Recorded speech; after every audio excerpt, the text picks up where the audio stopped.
আসসালামু আলাইকুম, কেমন আছেন দেশবাসী? এই দেখেন অবস্থা। গণভবনে এখনও লুটপাট হচ্ছে। আসলে কি বলবো, এতদিন হয়ে গেছে। এই দেখেন এখান থেকে সব রিংগুলো খুলে নিয়ে গেছে। এই দেখেন, আমি রানিং গাড়ি নিয়ে আসছিলাম, তাদেরকে দেখে বলছি তারা আসতে আসছে এই কথা বলতে বইলা গাড়িটা সাইড করে রেখে সেনাবাহিনীকে নিয়ে আসতে আসতে ওরা চলে গেছে এগুলো নিয়ে। আসলে কি বলবো, আসলে আমি বলার ভাষা হারিয়ে ফেলছি। আপনারা ভিডিওটাকে শেয়ার করে অন্যজনকে দেখার সুযোগ করে দিবেন। এই দেখেন অবস্থায় দিক দিয়ে আমি দেখাচ্ছি আপনাদেরকে কি করেছে ওরা। সবগুলো স্ল্যাব খুলে নিয়ে গেছে। আমি আরও দেখাচ্ছি আপনাদেরকে। ইট দিয়ে বাইরে কীভাবে যে ভাঙলো এগুলো আমি এটাই বুঝতে পারলাম না। তবে সেনাবাহিনীকে বলতে উনি সেনাবাহিনীর একজন লোক সাথে সাথে আসছে আমার সাথে। এই দেখেন ইট দিয়ে এটা ভেঙে নিয়ে গেছে, ওই পাশেরটা ইট দিয়ে, এই যে এটা ইট দিয়ে ভেঙে নিয়ে গেছে। আরও আছে, আমি আপনাদেরকে দেখাচ্ছি।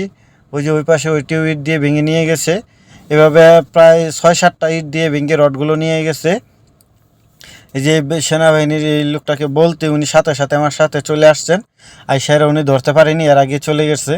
বুঝতে পারছো যে আমি হয়তো বা বুঝতে পারছি, আমি বলছি তারা আসতেছি এই কথা বলতে বুঝতে পারছো হয়তো বা যে হয়তো বা সেনাবাহিনীকে নিয়ে আসতে পারি, এই কারণে ওরা চলে গেছে। আর গণভবনের এখনও বাউন্ডারি দেওয়া হয়নি। দেখতেই পারছেন গণভবনে এখনও লুটপাট হচ্ছে।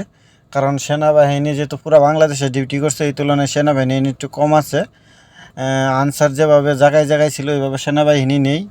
কারণ সেনাবাহিনী একটু দূরে দূরে আছে। তারপরেও যে টুকাই ফুলাফানে যেদিক দিয়ে সুযোগ পাচ্ছে লুটপাট করে নিয়ে যাচ্ছে। আসলে আমি নতুন সরকারের কাছে আবেদন করব, বলবো যাতে দ্রুত এগুলো মেরামত করা হয়, দ্রুত যাতে বাউন্ডারিগুলো ঠিক করা হয়, যাতে চুরি ডাকাতির একটু কমে। সবাই ভিডিওটাকে শেয়ার করে অন্যজনকে দেখার সুযোগ করে দিবেন। এখানে লেখা কি দেখছেন?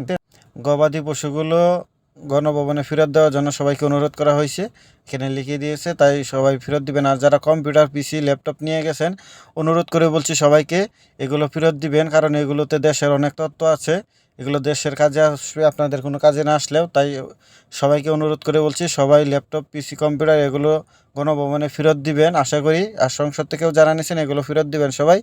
ধন্যবাদ সবাইকে। ভিডিওটা সবাই শেয়ার করে দিবেন।